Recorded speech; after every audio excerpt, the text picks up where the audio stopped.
Last night when I was on my way home from visiting my mother, who's in hospital at the minute, I got a phone call. Matter of fact, I got a few phone calls to say there had been up to 30 odd rounds fired at the police station in Bessbrook. So I went straight over to the police station in Bessbrook, and to my disbelief, all there was a bit of tape across the road. This was about half an hour later, and not a sign of a police car. Now, this is the police station that supplies the security for South Armagh. This is the one that most of the patrols leave from to police South Armagh area. Unfortunately, they hadn't the manpower to come out to secure the front of the police station themselves last night. Now, this is no reflection on the individual policeman. This is a reflection on our so-called chief constable and the area commander, who say they have the situation under control. They don't have the situation under control. This is not a one-off occasion.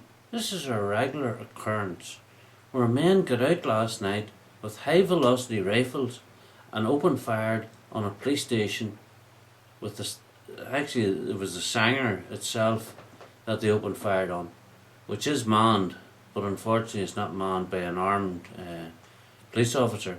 It's a civilian staff. Obviously these terrorists knew that, because they wouldn't have had the guts if somebody had been in the station. There would have been a possibility of returning fire.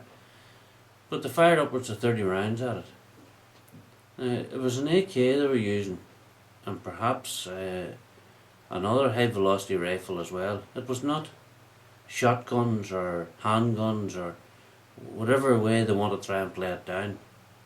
These were seasoned terrorists that were there last night. These were not the first timers, because they got out and they took up position right in front of the Sanger and opened fire. Now, how much more are we going to have of this before the police do something about it? They tell us they're intelligent led, that their intelligence is very good and they have the situation under control. Well, I wouldn't like to see it if they had no intelligence. And perhaps they'll forgive us for thinking that that's maybe the case, because these people are carrying out acts like this on a weekly basis, if not a daily basis. Now, when are we going to get something done about this? Down through the history of the Troubles, and I know a lot of fellas that worked in Bessbrook Police Station, and had quite a few family served in it. Never in the history, at the height of the Troubles, would the IRA got away with. They might have shot at it, but there's one thing for sure: they would have had a chase on their hands, because the police would have went after them. But nowadays that's not the case. The operational plan is stay in and keep the doors locked. That's all well and good, but people have to remember what the police is there for in the first place: to protect the community, to uphold law and order. And at the minute, that's not happening. And a matter of fact, while I was standing there, this Republican scumbag pulled up. Unfortunately, I didn't recognise him at the start, and he says to me, "Any policemen shot, Willie?" And I says, "No, thankfully not." And he said, "That's unfortunate. They didn't hit some of the black bees and drive off." Now, that's the attitude of the people. They're driving up, some of them, the Republicans, to glorify if they had hit somebody. But it's hard enough for them to hit the police station at the minute, never mind hitting an individual. But someday they will get lucky. It's only a matter of time.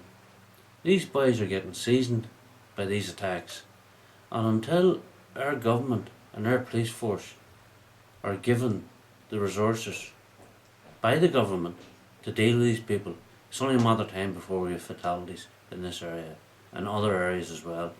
And I would ask our politicians to reconsider the deal that they're doing with the butchers of our community.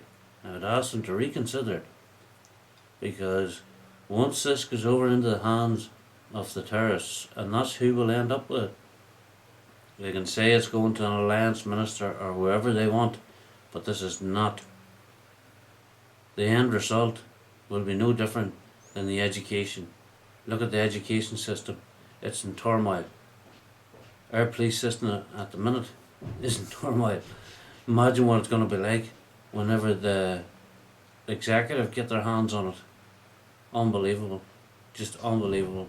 And the people are going to have to try and live with that. Well, we're not going to accept it. It is time the police force did something. It is time the government did something. And the people last night that was on the phone to me, like whenever I got there wasn't a sinner on the street. Back to the 70s. That's where that's taking us. Back into the 70s. And nobody's saying a thing about it. Why? Because the gravy train in Stormont is running and running well. Well, stuff the gravy train. What about proper policing and justice? What about proper law and order? When are we going to have it? When are we going to have a community that we can feel safe in? What you promised us.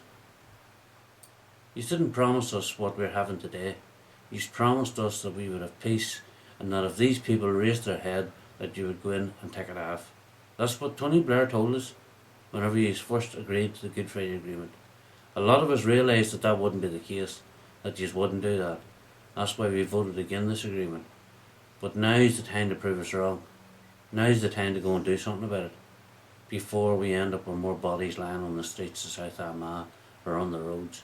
And the Chief Constable will be responsible for it. And if our politicians sign up to this whole policing and justice with Sinn Féin having a say on it, they will also be responsible. So they need to consider their situation. They need to consider what they're doing. And they say they have no choice, there's nothing they can do. We all had a choice. Our loved ones had a choice when they put the uniform on, and they decided that the choice was to take a stand against terrorists. They paid with their lives.